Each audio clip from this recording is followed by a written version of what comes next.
Hello किसान भाइयों, मैं हूं आपका मछली वाला भैया उनमें टहरिया फिशरीज ग्रेजुएट एंटरप्रेन्योर और आप देख रहे हैं ऑस्कर फिशरीज। आज का वीडियो बहुत ज़्यादा इंपॉर्टेंट होने वाला है उन फार्मर भाइयों के लिए जो मछली पालन में कम इन्वेस्टमेंट में ज़्यादा फायदा कमाना चाहते होंगे। क्योंकि दोस्तों कार्प मछलियों का एक खासियत होता है कि ये मछली ज़्यादा आप कमर्शियल फीड नहीं खिलाएंगे तब भी ये प्राकृतिक भोजन पर तैयार हो जाती है। इसी वजह से जो भी बिगनर्स होंगे जो मछली पालन में अभी अभी इन्वॉल्व हुए हैं उनको मैं कहूंगा कि आप स्टार्टिंग में कार्प कल्चर से ही अपना पालन स्टार्ट करिए। इसमें मोस्टली हम लोग आईएमसी के बारे में बात करते हैं, उसके अलावा एक्सोटिक कार्प भी आते हैं। लेकिन आज का वीडियो है कि अगर आप सिल्वर कार्प मछली को मेजर रूप से पालन करना चाहते हैं तो किस प्रकार की स्ट्रेटेजी आपकी होनी चाहिए। सबसे पहले सिल्वर कार्प मछली दोस्तों आपको पता होगा कि ये तालाब के अपर लेयर में रहती है। इसी वजह से इसका जो फीडिंग करने का स्टाइल है वो फिल्टर फीडर के रूप में है। मतलब ये पानी को छानती है अपने गलफड़े के थ्रू, फिर उससे जो खाना रहता है वो गलफड़े के माध्यम से वो छान करके अपने शरीर तक पहुंचाती है। इसको फीडिंग कराने के लिए हमको ज्यादा एफर्ट नहीं लगाना पड़ता। इसके अलावा जब भी आप कार्प मछलियों का पालन करिएगा तो आपको अपने वाटर जो क्षेत्रफल है उसको मिनिमम 1 एकड़ का आपको रखना ही है। इसका मैं रीजन बताता हूं, क्योंकि कार्प मछलियों को ज्यादा स्पेस की जरूरत पड़ती है, ज्यादा क्षेत्रफल की जरूरत पड़ती है। इस वजह से अगर हम लोग दूसरे मछलियों का कंपैरिजन करें तो कैट फिशेस को हम लोग हाई स्टॉकिंग डेंसिटी में पालन करते हैं, बहुत छोटे क्षेत्रफल में भी, लेकिन कार्प मछलियों को ज्यादा क्षेत्रफल की जरूरत पड़ती है।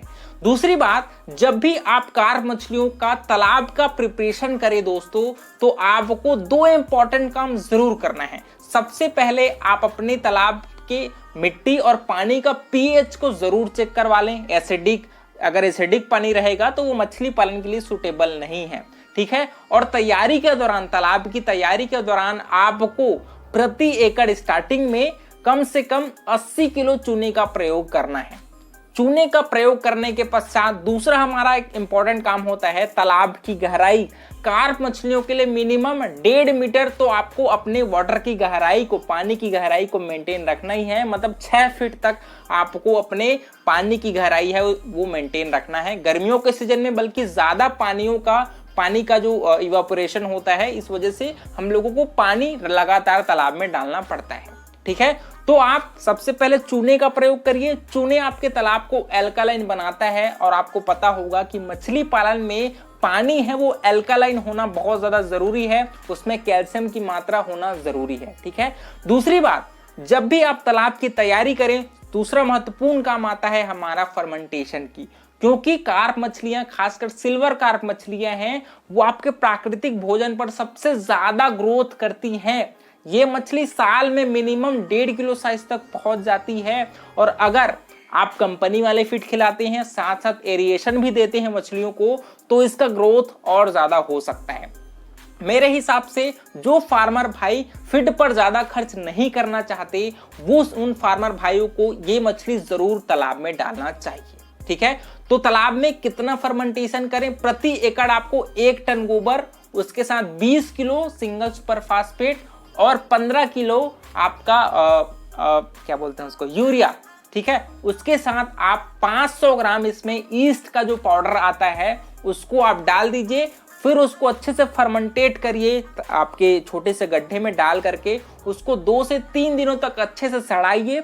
उसके बाद जो पानी बनेगा गाढ़ा, उसको आप अपने तालाब में छिड़काई कराइए। बहुत ही सॉलिड तरीके से आपके तालाब में प्राकृतिक भोजन बनेगा। और उसके बाद ही हमारा मेन काम आता है, और भोजन बनने में मिनिमम 2 से 3 दिन तक तो लग ही जाएंगे। जब आपके पानी का कलर है वो हरा कलर का होना शुरू हो जाएगा, तब आपको अपने तालाब में सिल्वर कार्प मछली छोड़ने हैं। दूसरा महत्वपूर्ण पॉइंट, कोई भी कार्प करने वाले, फार्मिंग करने वाले मेरे भाई होंगे, उसको एक नॉलेज तो जरूर होना चाहिए, वो है मछलियों के स्पीसीज कॉम्बिनेशन के बारे में, कि कौन कौन सी मछलियों का कॉम्बिनेशन है वो तालाब में छोड़ना चाहिए। क्योंकि अगर आप ज्यादा एक दूसरे के खाने वाले, मतलब कंपटीशन ज्यादा वाली मछलियों को तालाब में डालेंगे, उससे मछलियां भूखी रह सकती हैं, ठीक है। तो मैं आपको जो कॉम्बिनेशन बताऊंगा कितने परसेंटेज में डालना है उसी के हिसाब से आप तालाब में बच्चे छोड़ेंगे, क्योंकि कार्प मछलियों को हम लोग मैक्सिमम 5000 फिंगरलिंग साइज तक के बच्चे तालाब में छोड़ते हैं प्रति एकड़ के हिसाब से, ठीक है। तो उसी के परसेंटेज के हिसाब से मैं आपको कैलकुलेशन बताता हूँ। यहाँ पर अगर आप 6 मछलियों का पालन करते हैं, जिसमें आपका सरफेस फीडर में कतला सिल्वर कार्प आता है, कॉलम फीडर में आपका रोहू आता है, ठीक है, और बॉटम फीडर में आपका मृगल और कॉमन कार्प आता है। ग्रास कार्प एक्चुअल में ये वेजिटेटिव होता है, ये तालाब के किनारे में रहती है जहां पर घास फूस की मात्रा ज्यादा हो, तो इसको हम लोग वेजिटेटिव बोलते हैं, ठीक है।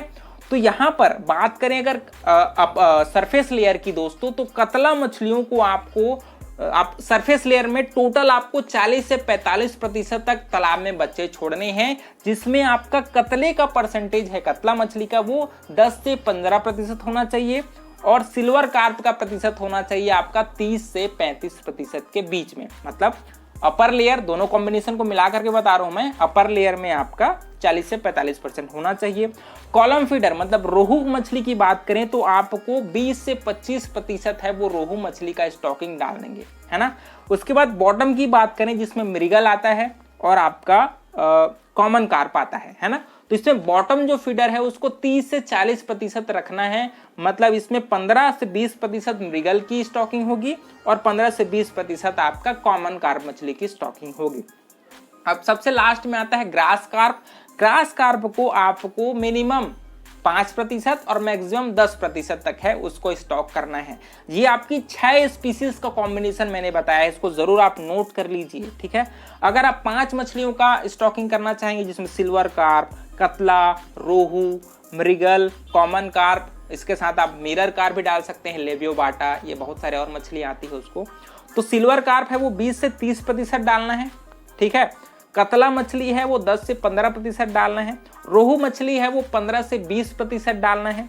मृगल मछली है वो उसको 10 से 15% डालना है, और कॉमन कार्प और मिरर कार्प को मिला करके आपको 15 से 20% डालने हैं।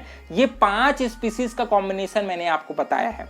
तो इस प्रकार से आप जिस प्रकार की मछलियां आप तालाब में डालना चाहोगे उसी प्रकार की मछलियों के परसेंटेज के हिसाब से ही हम लोग तालाब में बच्चे छोड़ते हैं। इसका मेन रीजन है क्योंकि हमारे तालाब में मछलियां अलग अलग लेयर्स में रहती हैं, इस वजह से तालाब का प्रॉपर यूटिलाइजेशन के लिए हम लोग तालाब में अलग अलग मछलियों का कॉम्बिनेशन है वो छोड़ते हैं, ताकि तालाब के प्रोडक्टिविटी का अच्छे से उपयोग हो पाए और आपको कम क्षेत्रफल में भी ज्यादा प्रोडक्शन है वो आप ले पाए।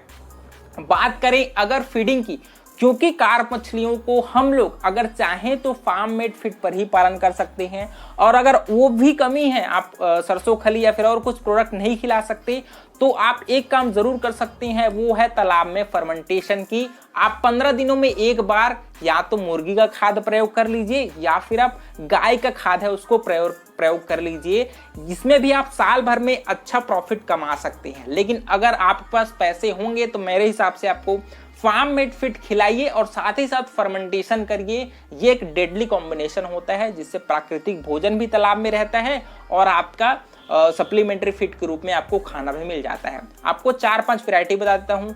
आप जो धान का चूरा होता है उसका प्रयोग कर सकते हैं, राइस ब्रांड का मतलब।